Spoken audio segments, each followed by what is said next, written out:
Good morning. आज का topic है बैंक और गैर बैंकिंग वित्तीय संस्थाएं। ये ऐसी संस्थाएं हैं जो बैंक न होने के बावजूद भी बैंक का काम करते हैं। बैंक वह है जो बैंकिंग के ये अधिनियम के अंतर्गत काम करती है और जिसकी स्थापना विशेषकर बैंक के ही रूप में उनका लेन देन संबंधी ही उनका उद्देश्य है। लेकिन गैर बैंकिंग वित्तीय संस्थाएं वो संस्था हैं जिनका उद्देश्य बैंकिंग से लेन-देन से नहीं है।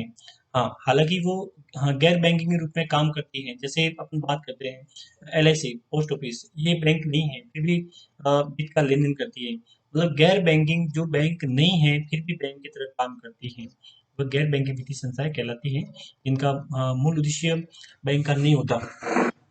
लेकिन बैंक का उद्देश्य होता है लेन-देन करना, पैसे लेना, जमा करना और लोगों को उधार देना, ठीक है ना? ये इनका मुख्य काम होता है। और बैंक अधिनियम के अंतर्गत उनकी स्थापना हुई है और उनका बैंकों का जो सबसे बड़ा बैंक होता है वो आरबीआई होता है। लेकिन गैर बैंकिंग वित्तीय संस्था होती है, उनका उद्देश्य बैंक का नहीं होता, लेकिन फिर भी वह बैंक के लेन-देन का काम करती है। अब अपन बात करते हैं इन समानताओं के बावजूद बैंक और गैर बैंकिंग वित्तीय संस्थाओं में क्या अंतर है, अपन बात करते हैं। पहला पॉइंट है साख का सर्जन करना, क्रिएशन ऑफ क्रेडिट।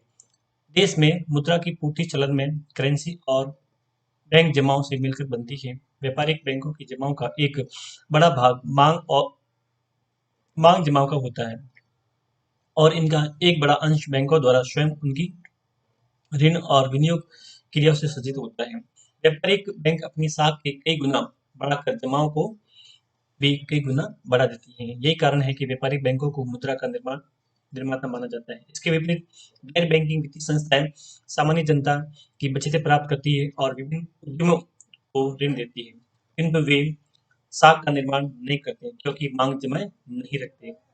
दूसरा पॉइंट है नकद रिजर्व की आवश्यकता, कैश रिजर्व रिक्वायरमेंट।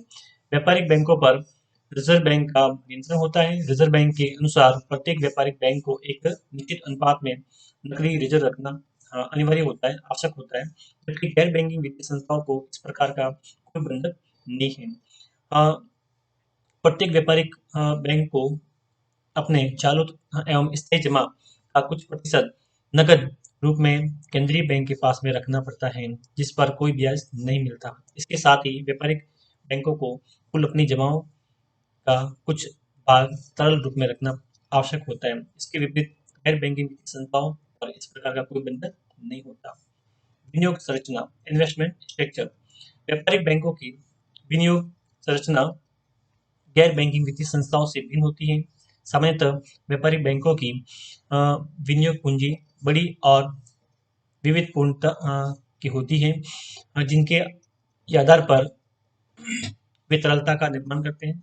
और इसके विपरीत गैर बैंकिंग वित्तीय संस्थाओं की विनियोग सूचियों का आकार छोटा होता है तथा बैंकों की तुलना में उनके पास में तुलनात्मक कम तरलता परिसंपत्तियां होती हैं, तरल संपत्ति कम होती है। नेक्स्ट पॉइंट है चौथा पॉइंट है ऋणों की अवधि। सामान्यतः व्यापारिक बैंक अल्पकालीन ऋण प्रदान करते हैं, जबकि गैर बैंकिंग वित्तीय संस्थाएं मध्यम और दीर्घकालीन ऋण उपलब्ध कराते हैं।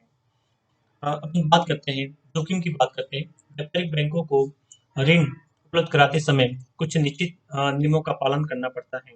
ऋण संबंधी प्रस्तावों की बैंक के अधिकारियों द्वारा समुचित छानबीन की जाती है, फलतः ऋणों की स्वीकृति में कुछ अधिक समय लगता है। इसके विपरीत गैर बैंकिंग वित्तीय संस्थाओं द्वारा ऋण प्रस्तावों की विस्तार की जांच नहीं की जाती तथा ऋण स्वीकृति के समय नियम नहीं होते। इससे ऋण स्वीकृति में विलंब नहीं होता। यही कारण है कि गैर बैंकिंग वित्तीय संस्थाएं तुलनात्मक रूप से अधिक जोखिम उठाती है। नेक्स्ट पॉइंट है जमानत, सिक्योरिटी। सामान्यतः गैर बैंकिंग वित्तीय संस्थाएं जमानत पर अधिक जोर देती है। इसके विपरीत व्यापारिक बैंक जमानत को तुलनात्मक कम महत्व देते हैं। नेक्स्ट पॉइंट है लास्ट पॉइंट है ऋणों की वसूली। गैर बैंकिंग वित्तीय संस्थाएं ब्याज दरों की तुलना या अपन हिंदी बात करते हैं गणना एक वसूली के नए नए तरीके अपनाते हैं। फलतः इसके वसूली दरें अच्छी रहती हैं और परिसंपत्तियों के खराब ऋणों का प्रतिशत बहुत कम होता है। इसके विपरीत व्यापारिक बैंकों को ऋण देने के लिए विशिष्ट नियमों का पालन करना पड़ता है। ब्याज की दरें भी तुलनात्मक कम रहती हैं। व्यापारिक बैंक व्यावसायिक घरानों एवं बड़े घरानों को अधिक मात्रा में ऋण देती हैं। उद्योगों में उतार चढ़ाव होने के कारण ऋण की वसूली दर भी तुलनात्मक रूप से कम होती है। ये कुछ मैंने आपको इसके अंदर कुछ पॉइंट बताए, ठीक है। इसका कई बार एग्जाम सवाल आता है, ये 7 नंबर का सवाल आता है। बैंक और गैर बैंकिंग वित्तीय संस्थाओं में क्या अंतर है, इसका आपको याद करना है। ये सवाल इसको आपको याद करोगे तो आपको अच्छा लगेगा।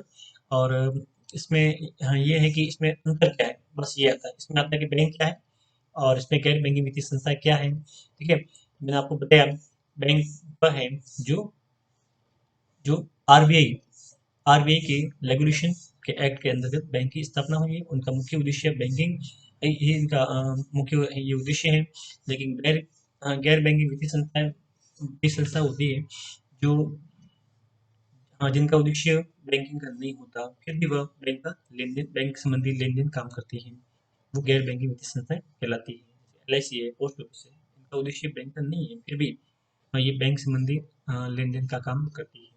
ये आपको सवाल याद करना है और इस संबंध में आपको लाइक करना है, शेयर करना है और कमेंट भी करना है।